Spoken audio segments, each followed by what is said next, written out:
Good morning, people. Welcome back to MUFC Realist TV. Mick Ruby here with the highlights and tactical analysis regarding the game yesterday. Manchester United won finally a game against Leicester and qualified through the FA Cup round 5. And a lot of you might think, well, that is the only thing that matters. But on reality, when you sort of look at the game in isolation, it wasn't pretty. It was ugly. It was scrappy. And it was absolutely shit, in my opinion. Arguably to say the first time in history, the first time I've seen Man United being so poorly at Old Trafford against a relegation battling team like Leicester. And we looked like, honest to God, in my opinion, I don't want to be negative, we looked like Bolton Wanderers, wandering around that pitch like 11 blind Stevie Wonders. Couldn't even string a pass. We were fumbling. We couldn't really put the passes forward, and it was a little bit a testament to see that they were scared like 11 rabbits staring at your headlights, just about to get smashed. They didn't want to get smashed. You know, the amount of backwards passes was unbelievable from the midfield. It was nobody was kind of taking charge and, you know, grabbing the ball and turning around and finding a through ball pass, and it looked shambolic, in my opinion. But here we are speaking the truth. It is a win at the end of the day, and that's what matters. But we look at what Ruben Amorim said. It was all about performance, and there was nowhere to be seen that performance. We're also going to look at the overall lineup. What is your thoughts? I mean, it was totally unbalanced. If we're talking about cars, it was like a Ferrari with unbalanced tire, just skidding off the first half, skidding off the runway. It was unbelievable and a painful watch. But things turned around in the second half, and this is what we're going to talk about. We're going to talk about the tactical analysis. We're going to look at what Scarlett also saying, like, you know, Scarlett reports instead of reinventing the wheel. But guys, you know what to do. This is Mick Ruby here with the latest reports and reactions, and I did apologize that I couldn't do it yesterday. It was late, and of course, some people say, well, of course, Mick, like, you know, we love a late win drama at Old Trafford, but you know what? It was a VAR blunder at the end of the day, guys. Like and subscribe. And let's get cracking. All right, shall we? And Garnacho! Has the Premier League ever been more challenging? Will you be in the dugouts at Old Trafford on Sunday? I will be here. Definitely. I don't know. Okay, let's go. Okay, let's go. I start a little bit negative. I do apologize. A win is a win, guys. But you got to pose the question, and we always look at the sort of two sides of the story. I want to ask you guys that's tuning in right now, why is it so that every time we play at Old Trafford right now, we don't seem to get the results? We seem to fall down in the abyss. The first half seems to be like, you know, we are afraid to sort of even going forward. And always in the second half, Ruben Amorim realizes his mistake and start chopping and changing, and we go sort of to get a late winner. It happens so many times. And ever since Ruben Amorim came, I was critical to say, Ruben, please stop doing this rotation. Start playing your first team and stop tinkering. Like, let me know in the comment section, what do you think is the root cause behind this? Why do you think that Ruben starts the weakest team and starts a little bit unbalanced? But if we look at the overall arching, you know, how he lined up, it did not make sense to me. So please make it make sense for me, right? We recruited in Patrick Dorgo. We spent 30 million as a left wing back, and we started him on the right. And the post-match interview, Amorim was saying that if you look at his white scout, yes, he plays on the right as well. But still, it was really, really unbalanced with the injury of, Licha.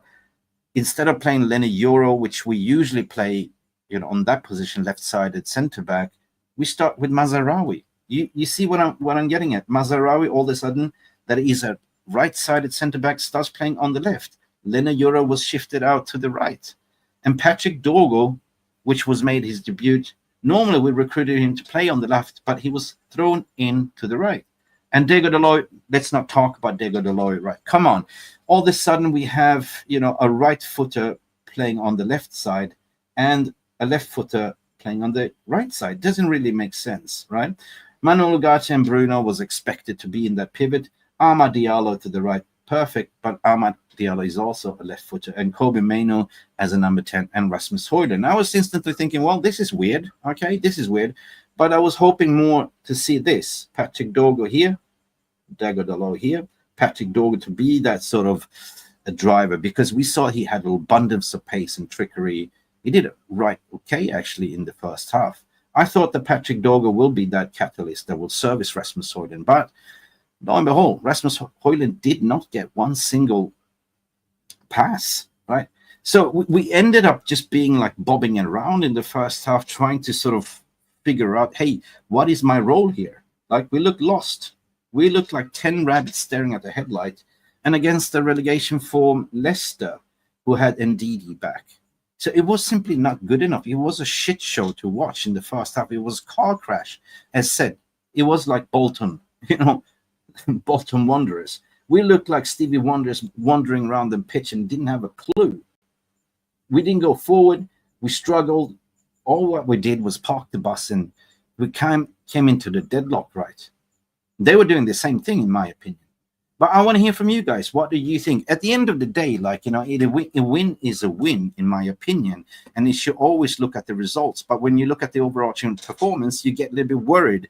Is this the way we're going to now move forward? I am worried. Like, when we're looking at the Europa League, we're looking at the remainder of the fifth round, who we're going to meet in the FA Cup. And I pray to God that we get a away game. We do get a away game, because every time we play at Old Trafford, we seem to crumble. We seem to play like, hey, we're playing in Division 3, right?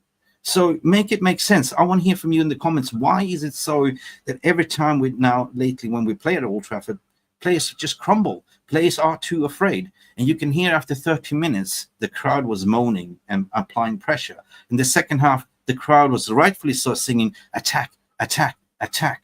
And the game changed naturally when we sort of throw in Garnacho in the second half.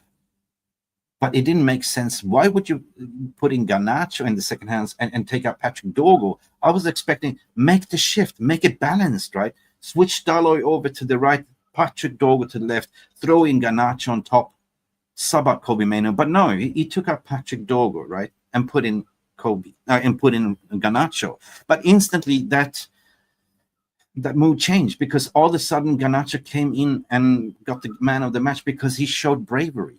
He started attacking his fullback, applying a little bit pressure, and the rest of the team kind of woke up.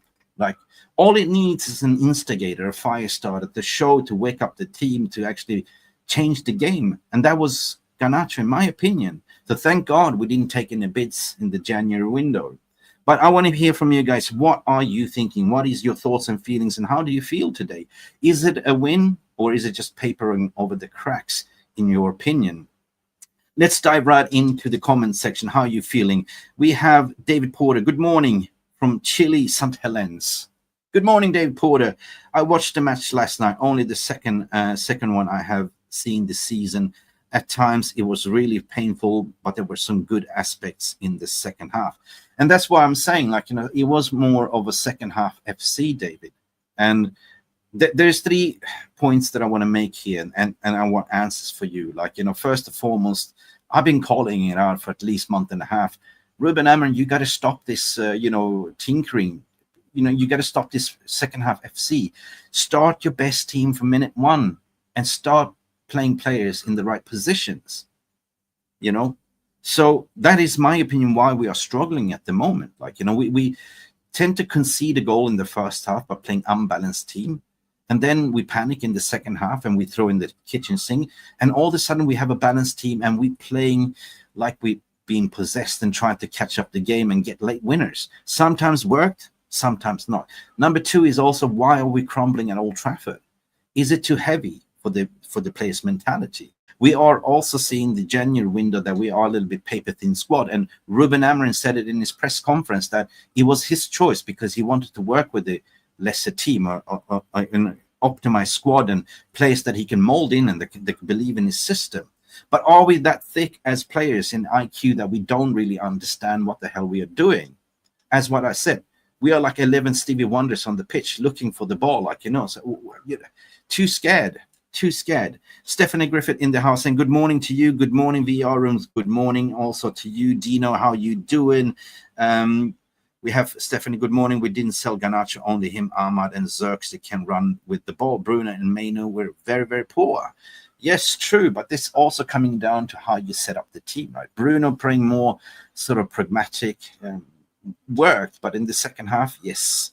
But we're going to talk about Diego Dalot. Oh my God, the amount of times he gave away the ball, shambolic. It was a painful watch the first half. All there is to say that was the worst first half I've seen.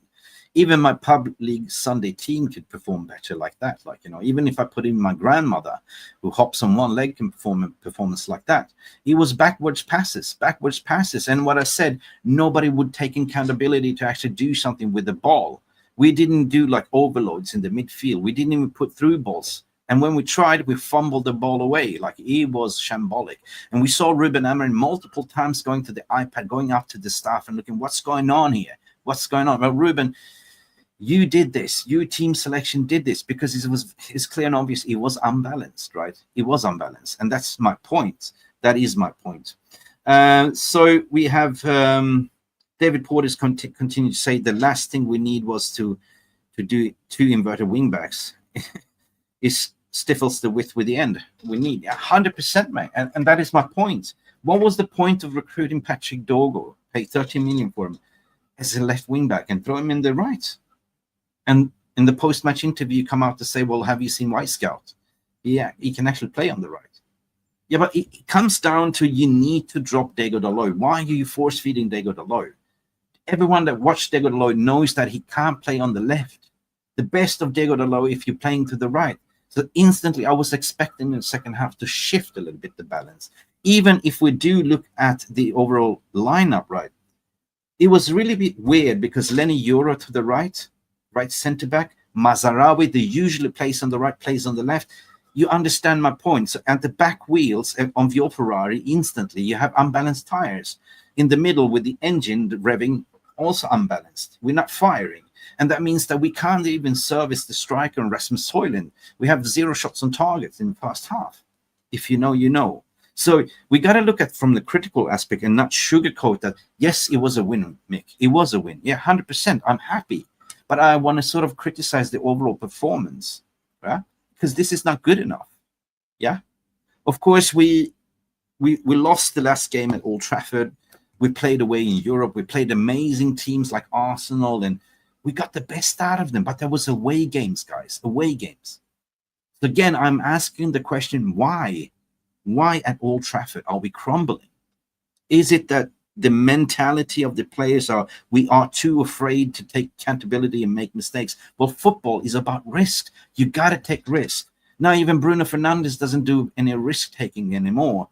Everyone was criticizing Bruno for doing Hollywood passes, but when it paid off, it paid off. Yeah, in my opinion. And that, why do we have to go and suffer, like, you know, in the second half to, you know, throw in Xerxes? Of course, they got a beautiful goal. But if you look at, you know, Rasmus Hojlund again, he actually did an assist to Xerxes. Beautiful, 1-1.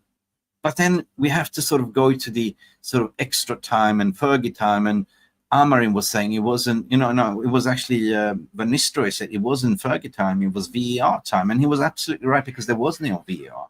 If you look at that, that was miles away offside, but who cares? Slabhead scores a goal, and that's what matters and put us through.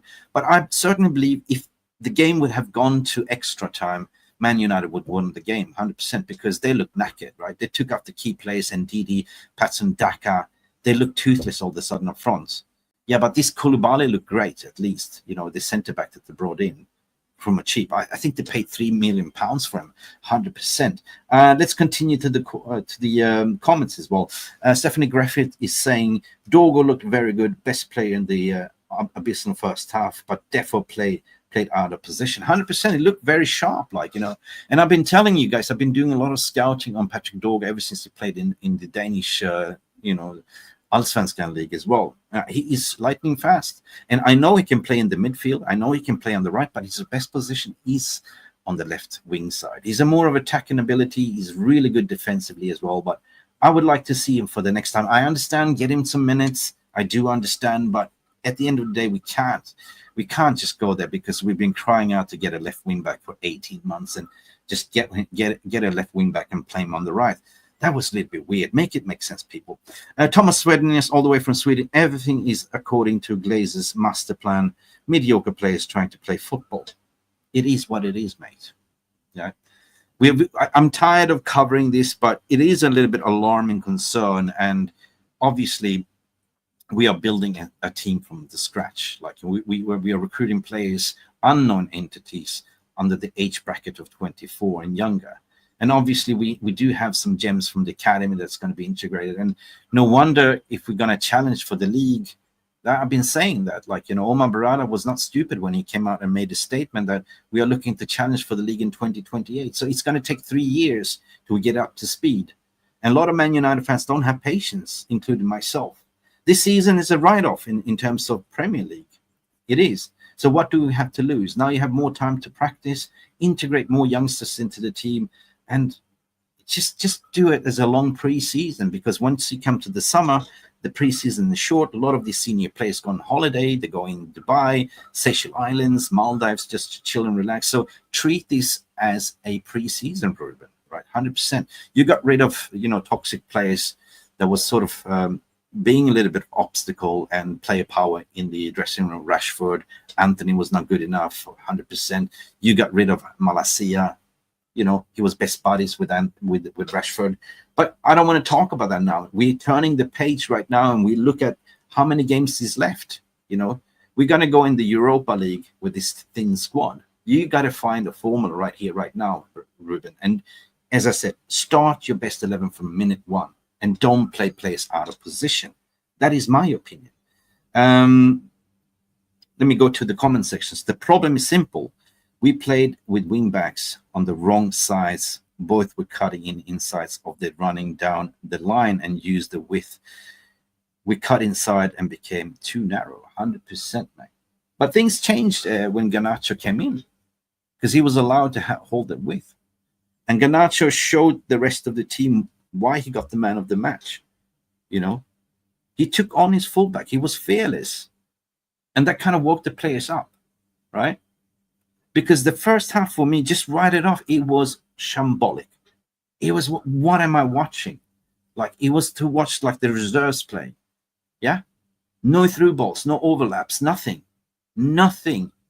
Just play it backwards. The midfield, as soon as they get the ball, they didn't turn around. They just played backwards. I can't count how many backwards passes. But if you're going to ask my honest opinion, it was a car crash. It was a shit show for first half. And I'm not going to sugarcoat. But second half, yes, cool. But we still look shaky. Still. I agree what you're saying. I agree. Amer, good morning to you. Garnacho is really important for a team. He changed the game with his pace and his crossing 100%. But he also tried to score a goal for himself, and you can't blame him. Right? He's been goalless for a couple of games now, right? But lately, he's been more of a team player, servicing and doing cut-through passes. A number of cut-through passes he did, and nobody was there at the receiving end. It was criminal, right?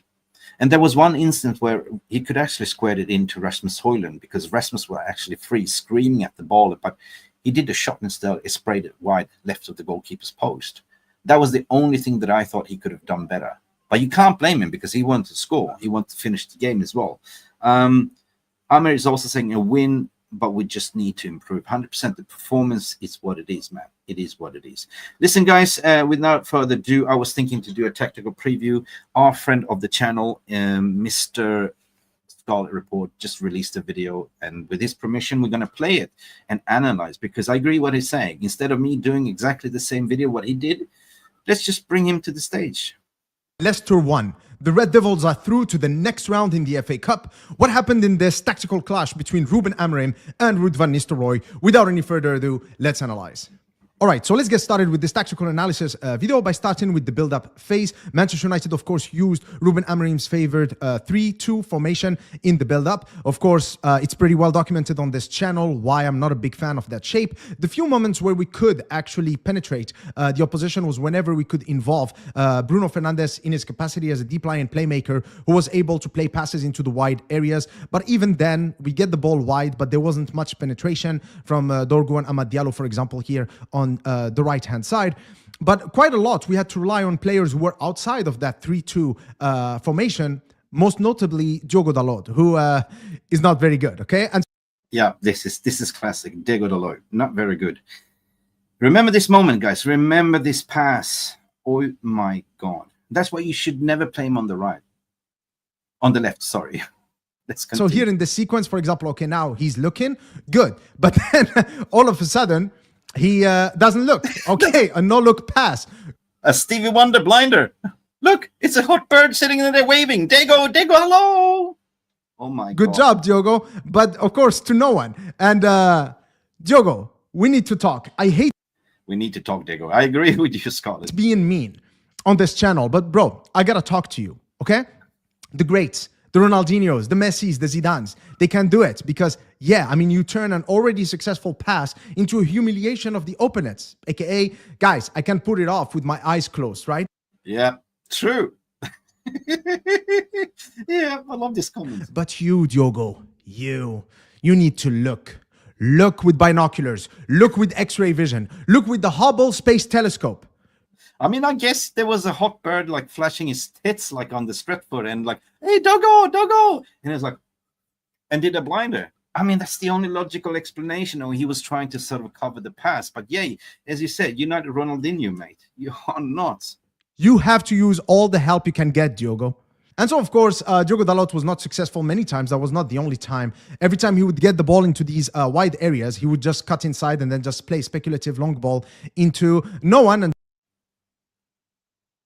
Yeah. So what you're saying, no point of singling out Diogo Dalot.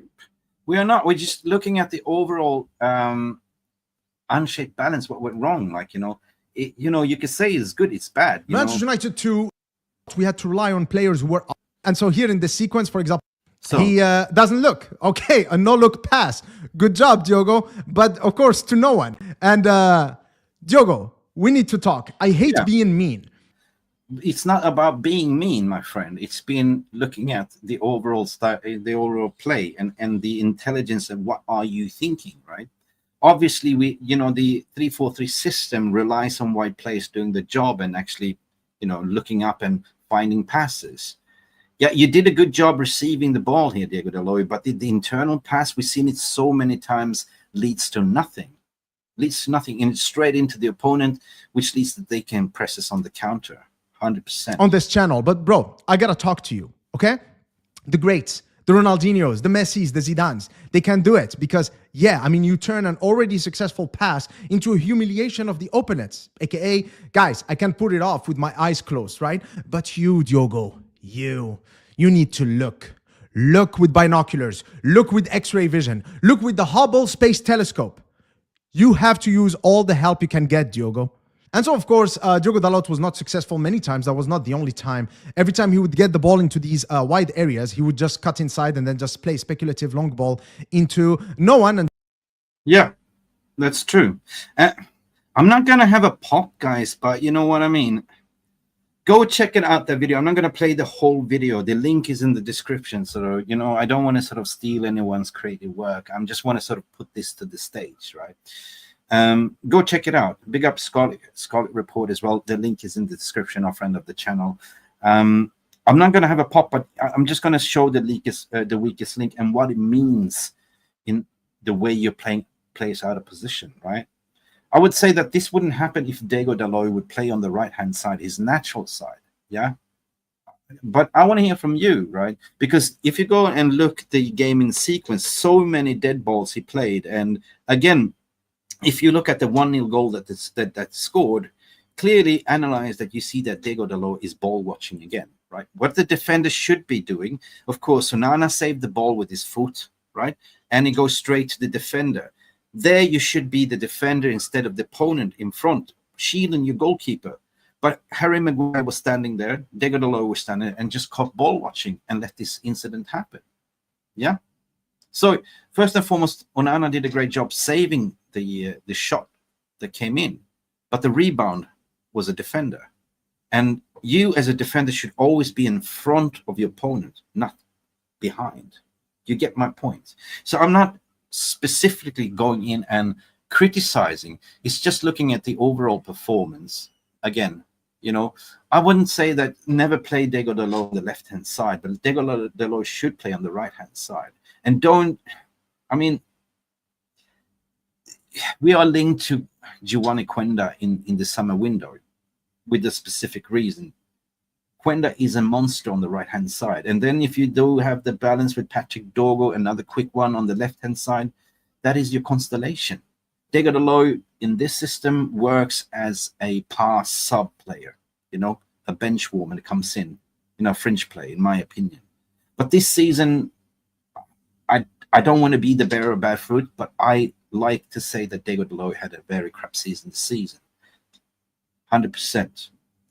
But anyway, that's just my opinion. Anyway, I want to hear from what you guys are saying. Let's dive right into the comments as well. Yeah, Box, I do apologize, but Maino also, yeah. Again, it's an experiment what we're seeing at the moment.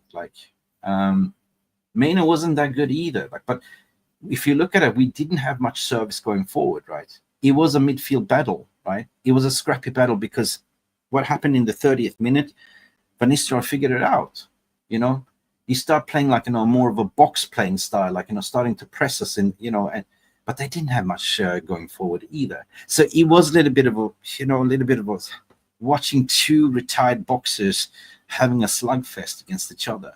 Of course, they scored the goal, but second half was again a little bit rocky start.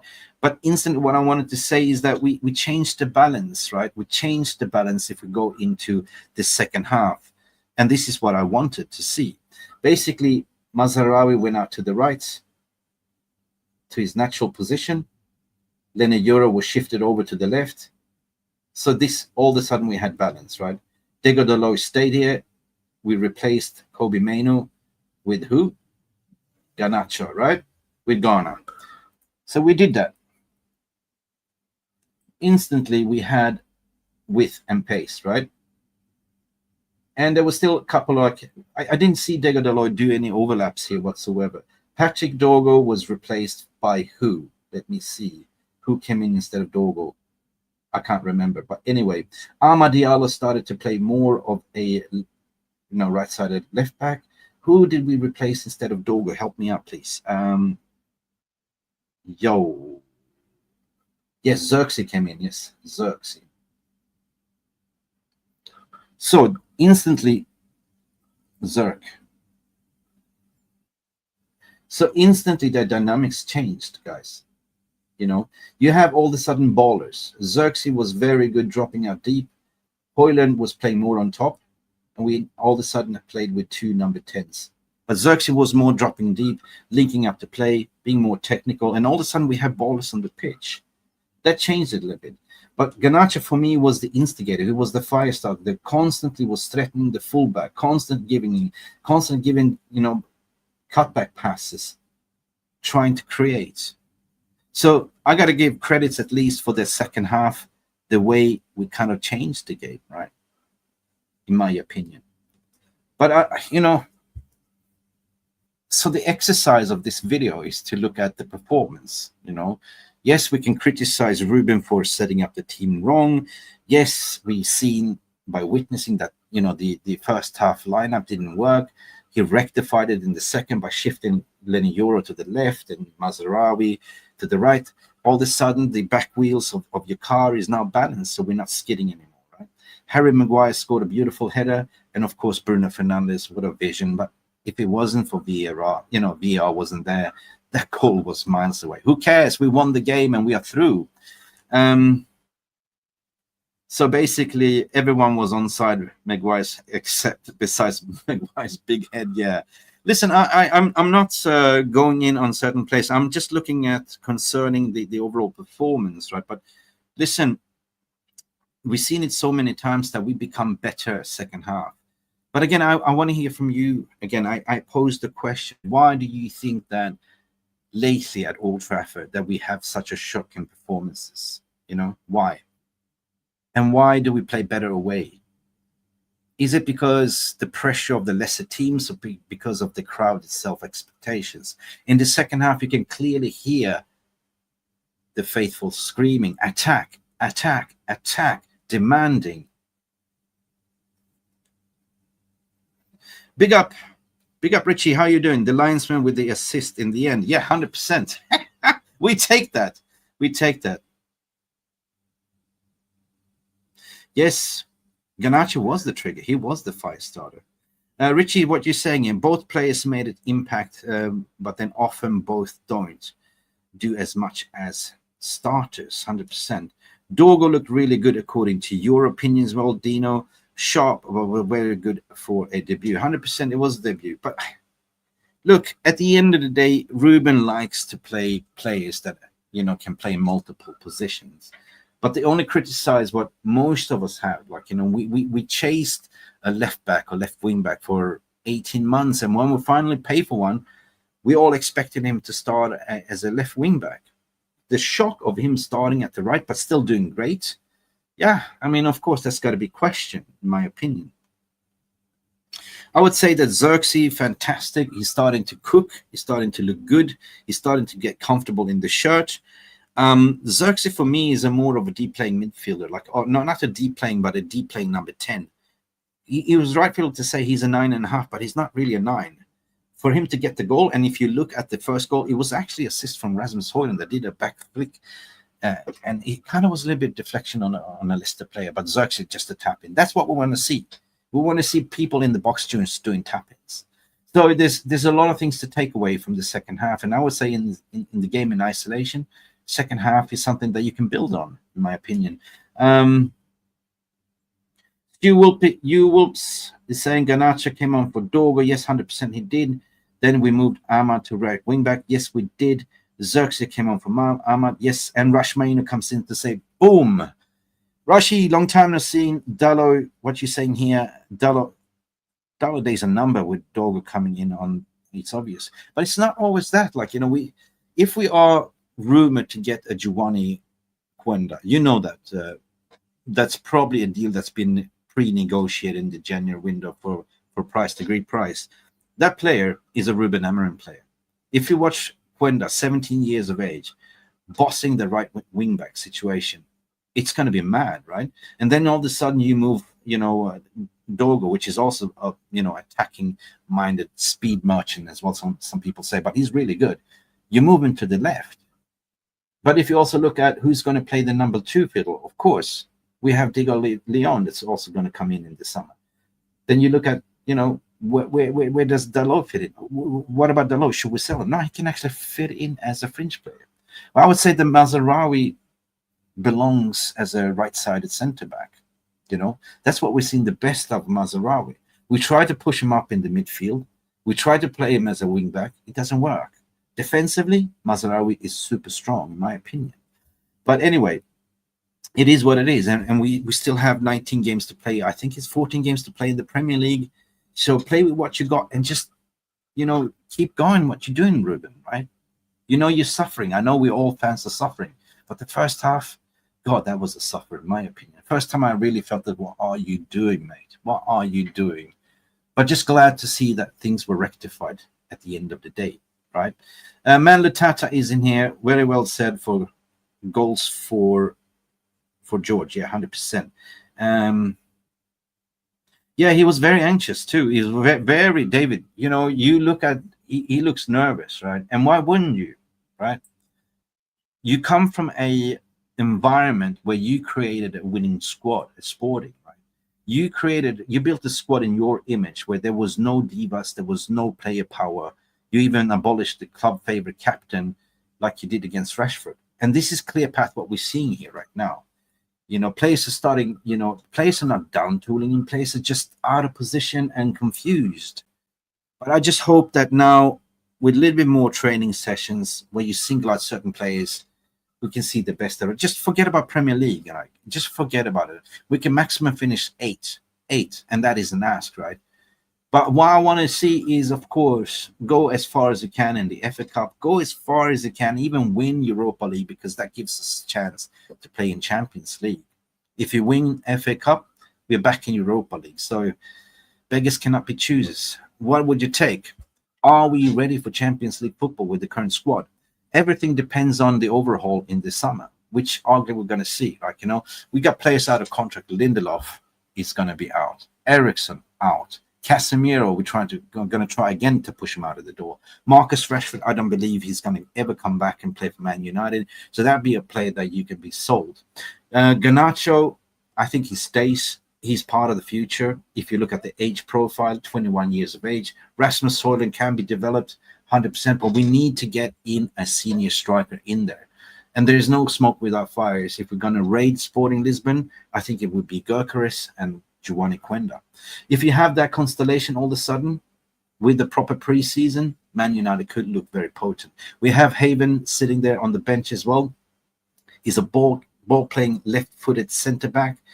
We can see the integration that we're looking good. Harry Maguire is in the squad for his seniority, in my opinion, for his leadership, because all of a sudden, if you look at the squad, we don't have leaders. We have kids. You need to have leaders in there. The overarching, if you look at the lineup yesterday, how old is Ugarte? 24. Bruno Fernandes is kind of the oldest, turning 31. Harry Maguire is also around his 30s. They're the only ones. There's 2 players on that pitch yesterday with seniority. The rest are under 24, guys. Yeah, De Ligt is a leader by natural, but he's also young. So it's clear and obvious to see where we are going with this recruitment strategy. And now we can understand that we got to be patient and we got to suffer 100%. Big up M&M. I love that. M&M. Ahmad from the Ahmad form has dropped from number 10, so play Ahmad as right wing back and play Dorgo as left wing back. This will give us a better balance. 100%. I love your comments, guys, because you understand what we are trying to say. Like, if we fans can see it from our perspective, like, you don't need to have goggles to see it.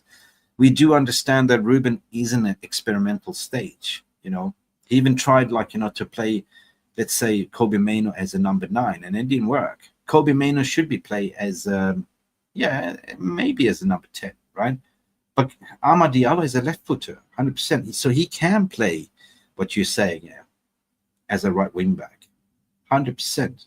Because all of a sudden, if you play Ahmad as a right wing back, then you can have more of attacking. You can have like Kobe Mainoo as a right-sided number 10, Garnacho as a left-sided number 10, and all of a sudden, Patrick Dorgo as a left wing back, and all of a sudden you have such amazing attacking, front line and creativity to service the striker, which is we don't do. So big up for your comment as well, mate. Big up.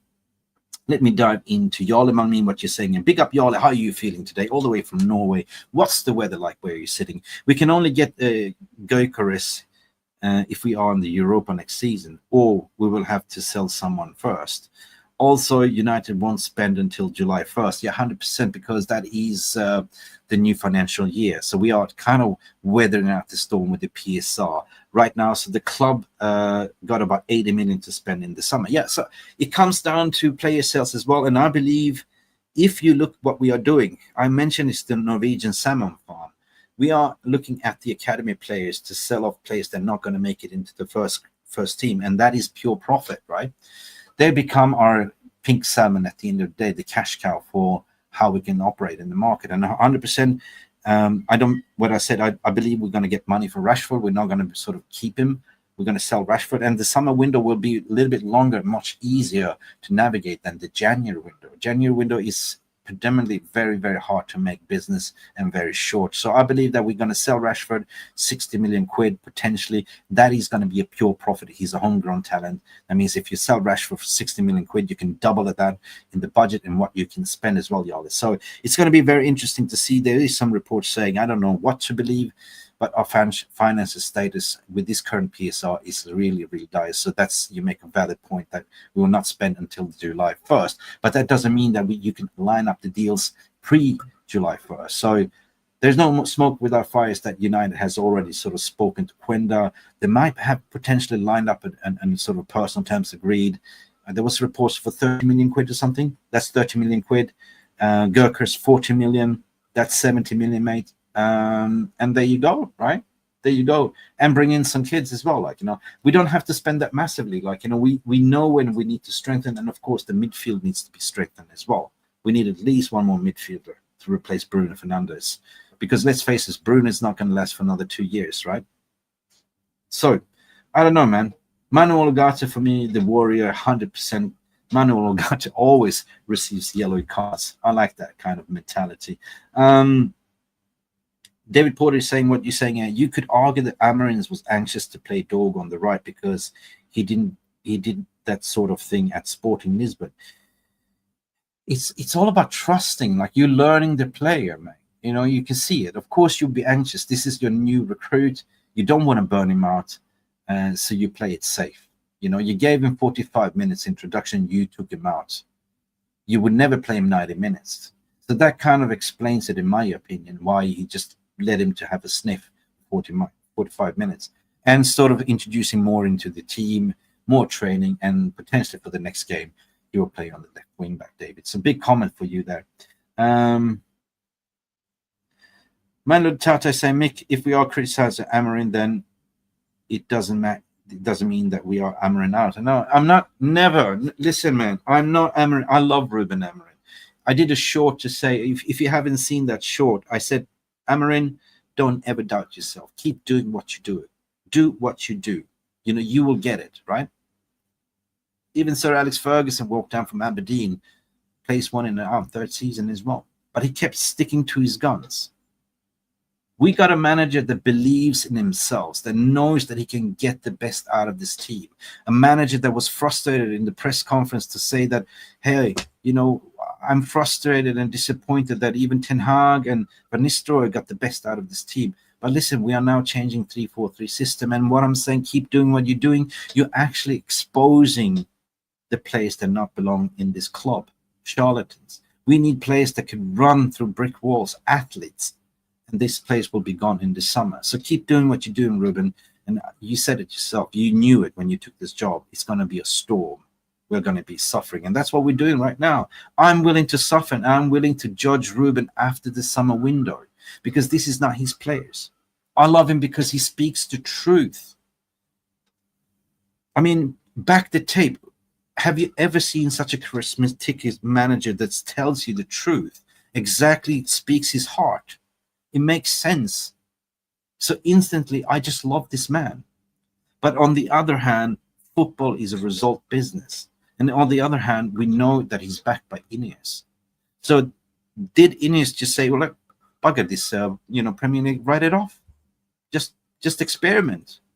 And then we know in the summer what we need to get. And that's kind of the way I see that he's doing, Mendo Tata.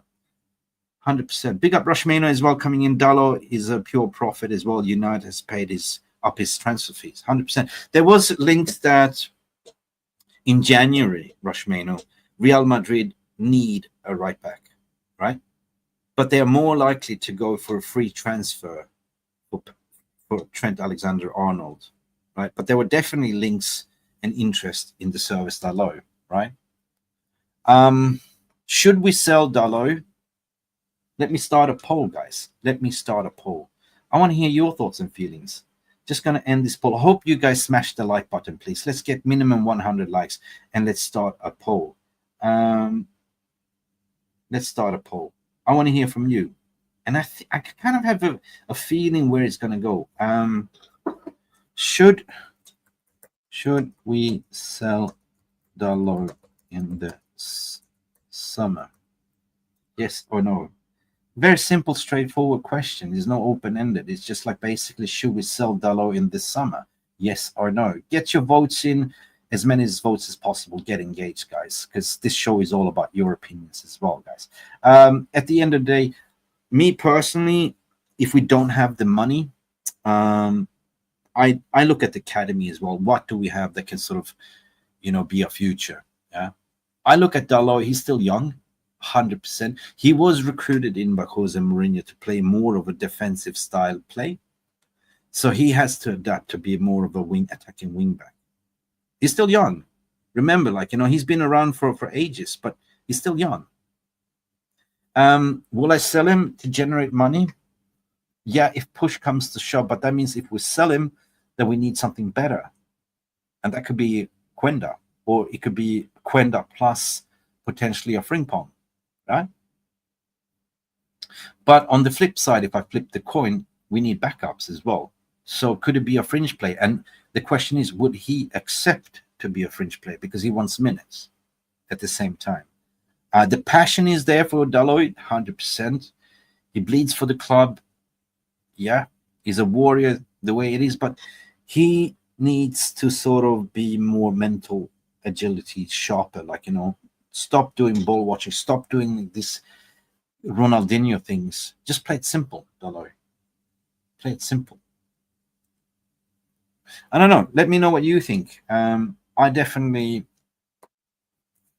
look, if the finances are shit in the summer and we're trying to rebolster half the squad, then yeah, 100%. I sell them to bring in something better.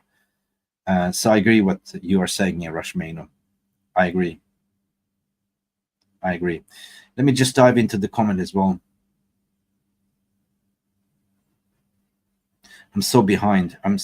Kenny Fan TV, big up Mick. Amorim got the lineup selection wrong, especially for Dogo. Yes, we covered that as well. So big up Kenny Fan TV all the way from Australia. Rushman is saying, Mick, you honestly think Mainu can play number 10 because I've seen nothing during the games to confirm that. He had one good game as a number 10. He had one good game. I don't think that he's kind of found his feet yet in the system, right? We tried to play more deep. Doesn't work as a number. What is the? I will sort of reverse back the question to you guys. Where do you think Kobbie Mainoo fits in the system? Right? Clearly, it's wasted to play more deep. Potentially 8, but it's too early. I would like to see Kobbie play more games as a number 10, right? Either on the right-hand side or left-hand side. What is the best of Kobbie Mainoo? Or should we just look at by game status? But it's also depending on how we're lining up. I'm throwing back the question to you guys. Overhead Kick TV is in the house. Big up to you. Rasmus has failed. Amorim needs to smarten up. United fans change like the weather. Believe me. Yeah, we know how our fan base is, man. You could hear the moaning and the groaning coming out. And I believe, Rushmano, you were there. After 30 minutes, fans were just going, oh, my God. But then the second half, we start hearing the old Manchester United spirit. Attack, damn it. Demanding. So the answer to the question, I will answer my own question here. Why these players at Old Trafford lately are crumbling. I personally believe that the shirt is heavy. I think that they are too afraid to make mistakes and to being booed out. And I think it stems from that incident with Garnacho and that fan cam that I won't mention any name. So when he scored, he didn't celebrate. I think that players nowadays with social media are aware. They read, they see headlines, they see everything. They listen to fans. And they are shit scared to make mistakes at Old Trafford, to be booed out. Because the boos are there, apparently. Fans are losing the patience. Fans start losing the patience, start booing their own players. This is, unprecedented what I've seen at United. So it's sad, right? It's sad. We booed out Harry Maguire, but Harry Maguire, mentally strong, came back and showed them. But for me, it sounds like it is an overarching, how do I call it out?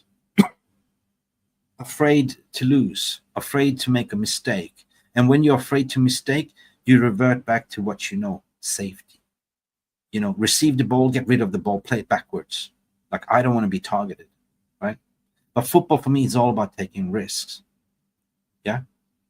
So how many times do we see the midfield receiving the ball instead of turning around and find find the wide spaces or do a through ball in the middle, take the chance, play backwards.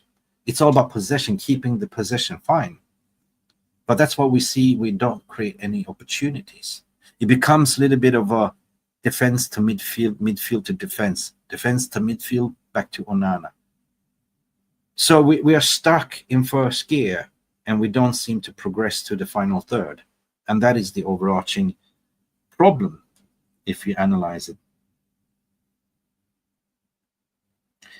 Yes, goals for George is saying, coming in, Amorim is going to fail unless he wakes up and simplifies football.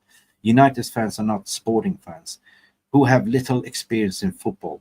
Fans analyze and know tactics better than most managers.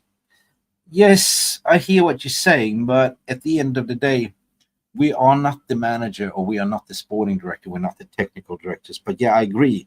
We can sit easily and watch the game from the stand or at the telly and pinpoint. But when the pressure is on, when you are actually on the pitch, that's my point is, this is your mentality. When you have 70,000 fans screaming at you, demanding, this is where you buckle at Old Trafford. So therefore, I believe that when we are playing away, this is just my theory, they play with more ease because you don't have the pressure. And the way-going fans are more milder, supportive, happy-go-lucky, always there in rain, shine, sun, thunderstorm. The way-going fans are there loving them. Yeah. But at Old Trafford, if you pass the 30-minute mark and you haven't make a dent, you will hear it. You will hear the roar and the boos. Let me know if you think that my analysis is wrong, or let me know if you have a different opinion. You can also leave a comment in the non-live comment section as well. Anyway,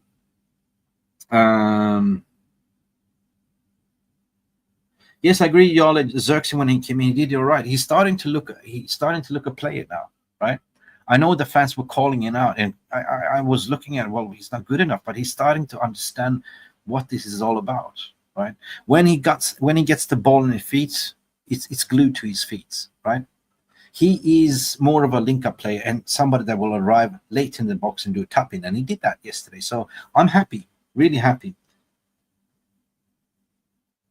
Quenda is according to Rashmina, Quenda is so Manchester United player, more than Gurkers. Yeah, 100% agree.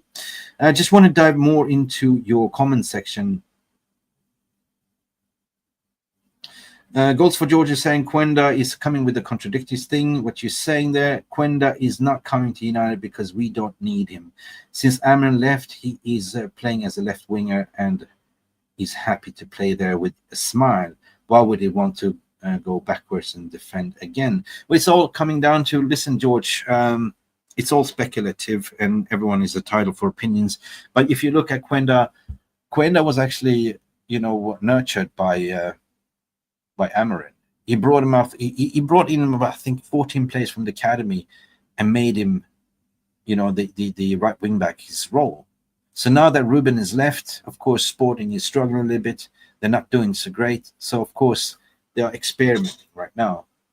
But you got to also ask yourself, and why will Gyökeres and then Quenda want to come to Man United? First and foremost, the pool. It is the biggest club. Second of all, is the challenge to sort of be part of the rise up again United. And third part, I think it's got to do with the manager. Like the work with the manager seems to get the best out of them. And why wouldn't you, right? So if there was a bid that Arsenal comes in for Quenda and Man United and Chelsea, who do you think Quenda will choose? I think he will stay loyal to his manager at the end of the day, right?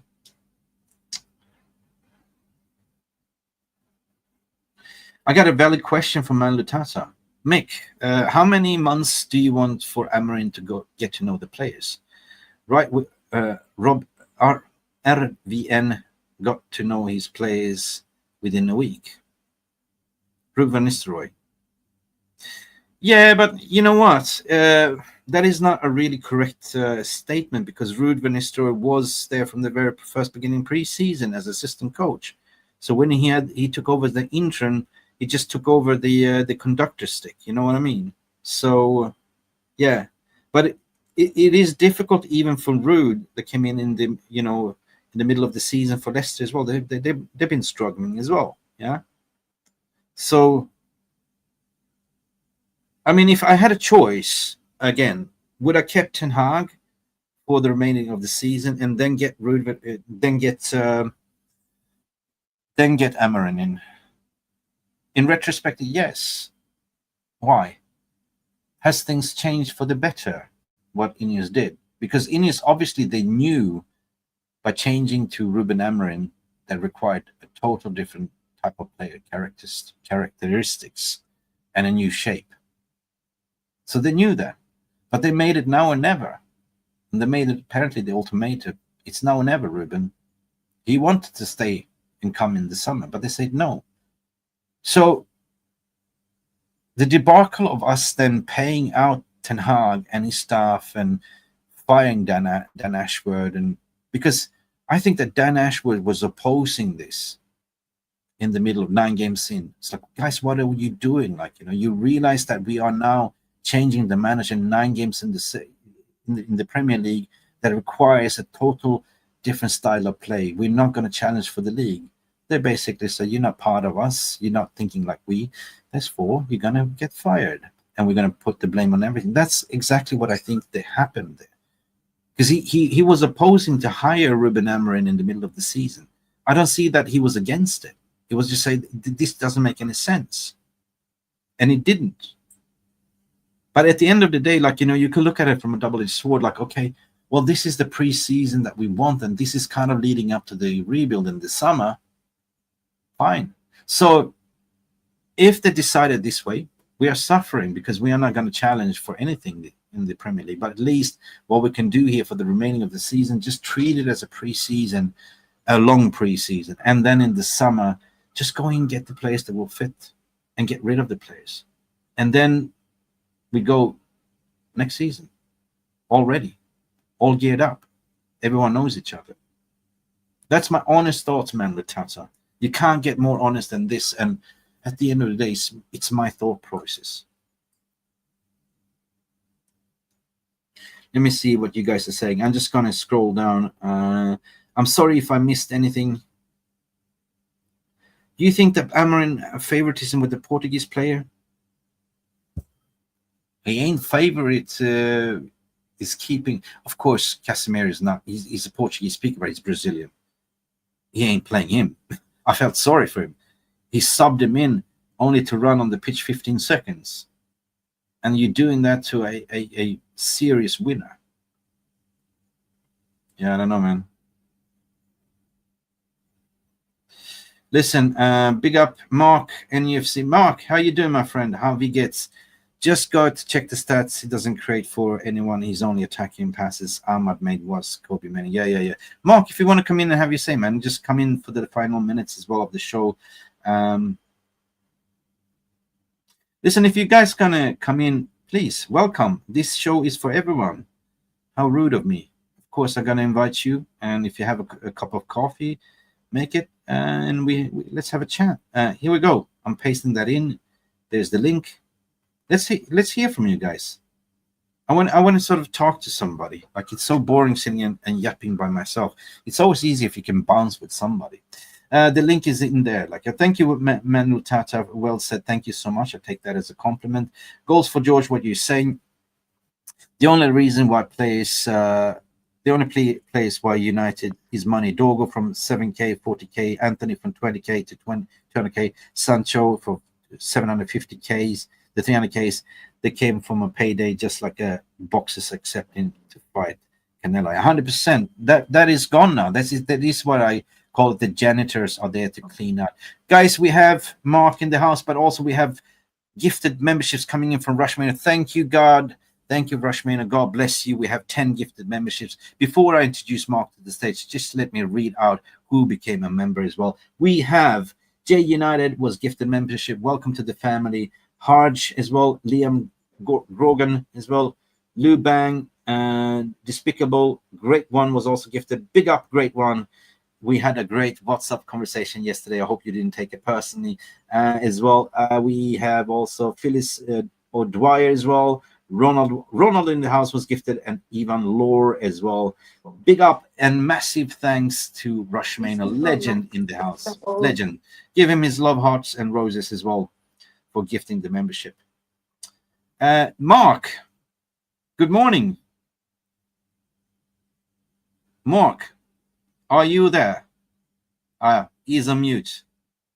He let himself in and he muted himself.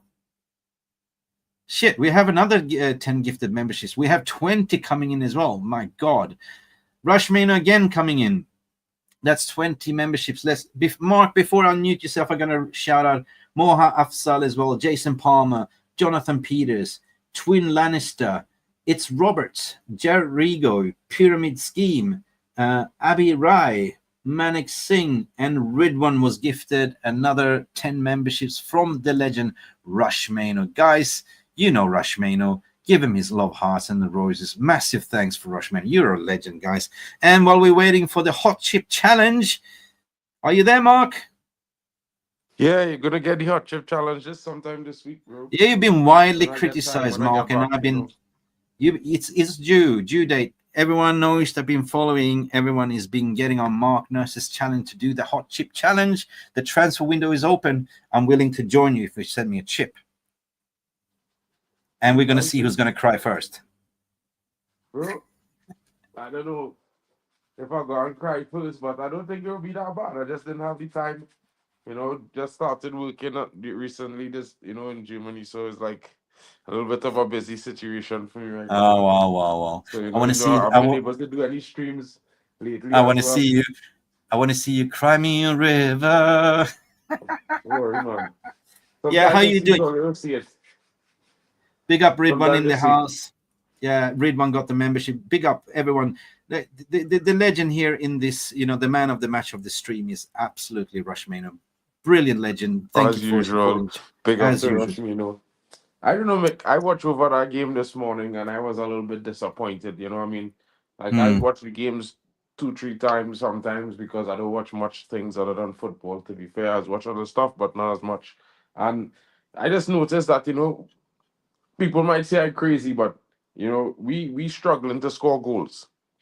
And one of our players who's supposed to be one of our best players, and I would say for the first 15, 20 games, he was guaranteed our best player, Amad Diallo. But in the last 10, 12 games, the brother just not passing the ball into the box. No one in the box gets the ball from him. And maybe that's why Ruben put Kobe Mainoo up front, because Kobe Mainoo is the only person who's received passes from this guy consistently in a match.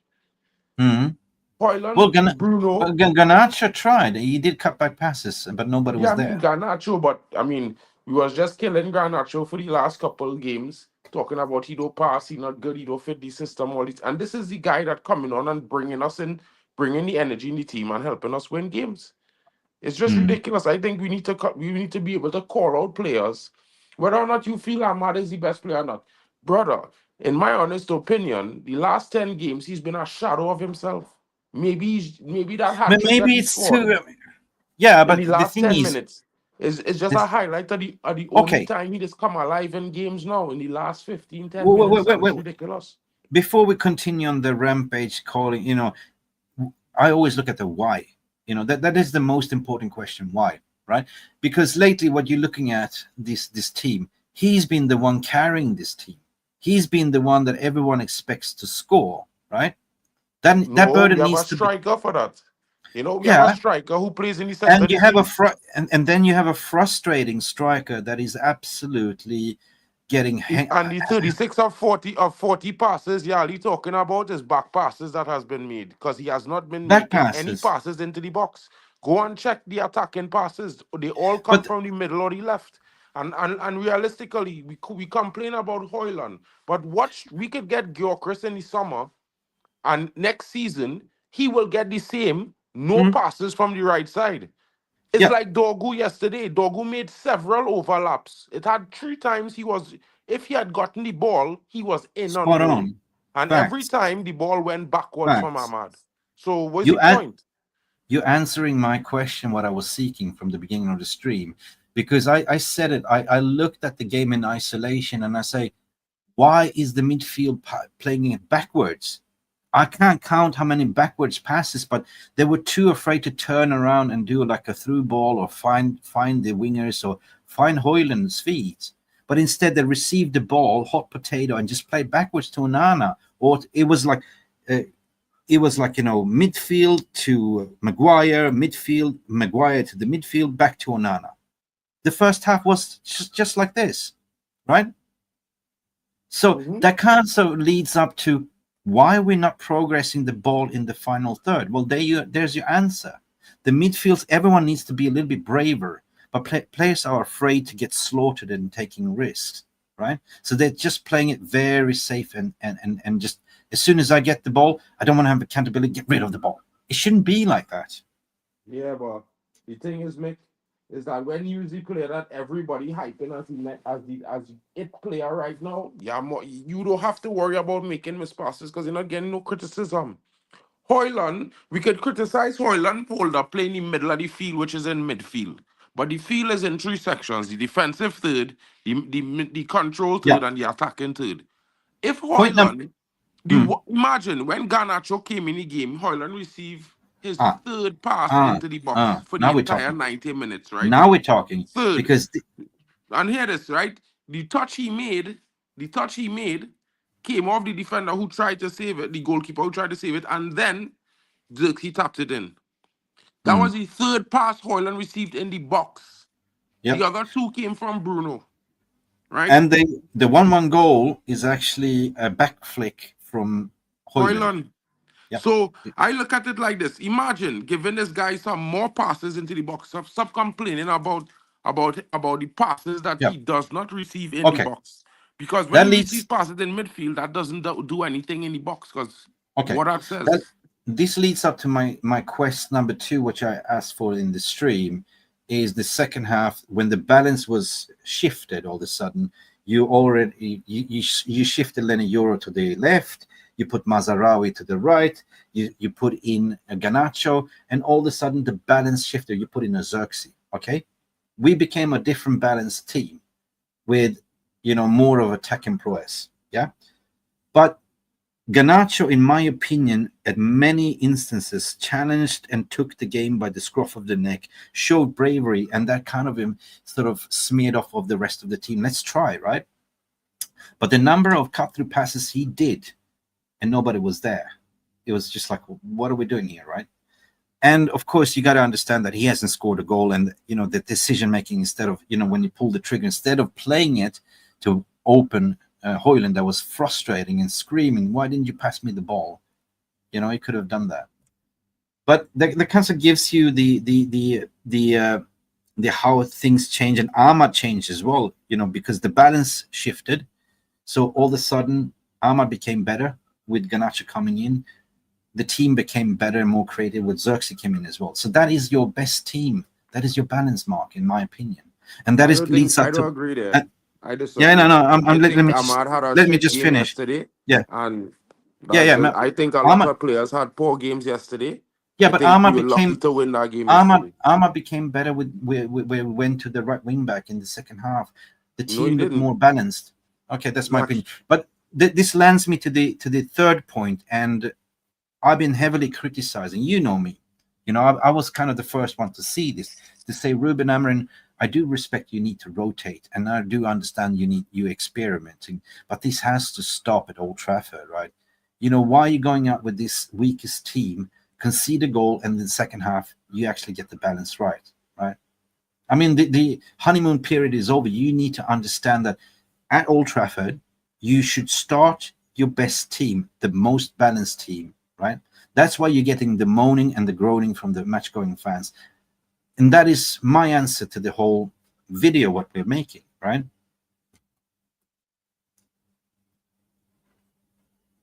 Mark is muted himself. Rushmania comes in while Mark is on mute. Alejandro Garnacho's quote, I think the first half was a little bit more quiet, but when the manager, he bring me, and yeah, it seems a little bit more the game in terms of pace and attack. Yeah, 100%. First half, you said it right there, Garnacho, because first half we didn't have any pace and any attack. We were playing like more 5 in the back again. But anyway, it's interesting to hear what you guys are saying. Like, Rushmania coming to say again, okay, Leicester made a change on the right late second half to combat Ahmad's pace. They took Thomas off and put Koulibaly on. Yeah, I saw that. It didn't work. Ahmad was dangerous second half. Yes, 100%. Amer Fakir is coming in to say, Amarin's hero personally began to emerge 100%. Look, it is. You can be negative and you can be positive. You can look at the second half and you can say there is something you can build on.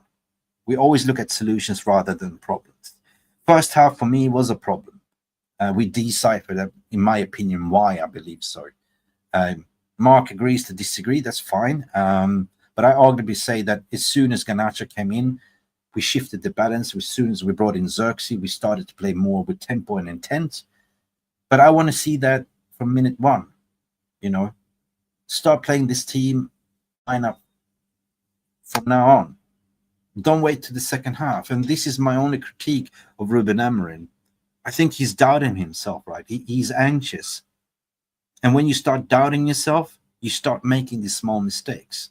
I know that in the first half, you looked at him, he went, how many times, 3, 4, 5 times, he went up to the dugout and looked at the iPad, and it's like, what did I get wrong here? Why did I get wrong here? So he's doubting himself, right? And when a manager doubts himself, that's not good. So Ruben Amorim, keep doing what you're doing. And fans back him, right? Gaming Sims, big up. It's been a while. How you doing, my friend? Howdy doody. And Dark Crow is in the house. Thomas, what was so impressive? We need players like him, 100%. And just going into the comments. Let me just go into the comments.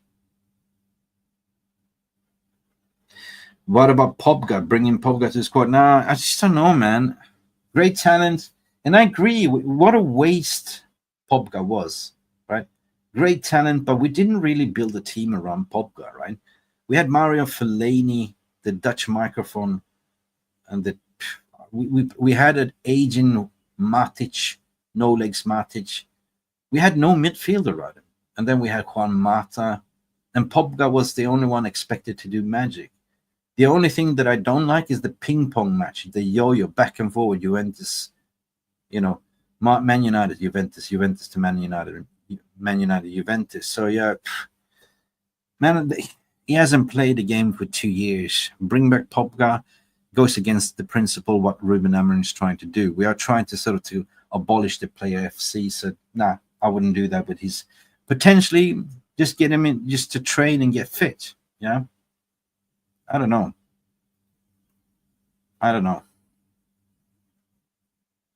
Big up, everyone.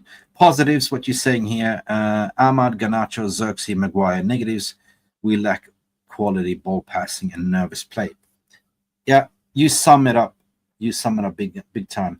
I don't know what Mark is doing, but obviously he's in a quarrel with his missus or something. So I'm going to remove him to the stage. We're about to close the shop. Unfortunately, Mark came in to have his say. Let's do a show together again, Mark. But I just want to finish with this famous, brilliant quote from Rashmano. I agree with what you're saying here. Positives, Ahmad, Garnacho, Xerxes, Maguire. Negatives, we lack quality ball passing and nervous play. I like that. But also good to see Maguire scoring a goal, although we've been complaining that VAR has been against us. But the first time we didn't have VAR, and they allowed us to go. Happy days. It was scrappy. It was ugly. But a win is a win. And we are qualifying for the 5th round. Am I nervous going forward? Hell yeah, I am. Because what we saw yesterday was not good enough. Second half was a little bit to take away. Winning, of course, is momentum. Breeds confidence. In the next draw, what I want to see is away game, first game. Because we seem to do better away than at Old Trafford.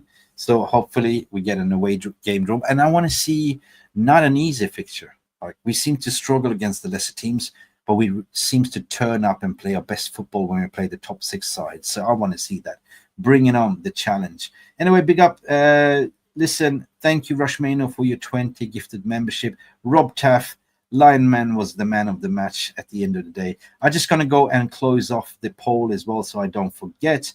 The simple answer is, according to the poll, should we sell Delo in the summer? And 84% says yes. That speaks volume, people. Thank you guys for tuning in. I also want to bring a massive shout out for Scarlet Report for for the video. If you want to check out Scarlet Report's full video analysis of yesterday's game, the link is in the description box here below. Go check it out. Always a friend of the channel, always respect his work. And also another up-and-coming tactical show, the best Man United tactical show growing is Jarvis's Corner Tacticals Devils. Go and check it out, subscribe. He's on the road for 500Ks. Go seek out Tactical Devils, Jarvis's and Stu. Go subscribe to the channel. They are friends of mine, and they've always been part of this channel. Anyway, big up. The linesman was the man of the match, in your opinion. But my man of the match, if I'm going to have my say, was Garnacho, the fire starter, the guy that changed the whole dynamics of the tempo. Anyway, guys, thank you so much for tuning in. Love United, hate the Glazers. Always keep the pressure on. You know what we're talking about. Glory, glory, Manchester United. Glazers out, bankers out, and Ineos doubt. Me, Mick Ruby here from MUFC Real TV, having my say, and hopefully I made a little bit more sense to you today. Take it easy. See you in the next one. Thank you so much for stopping by and watching MUFC Realist TV. Don't forget to like and subscribe and follow us on the socials.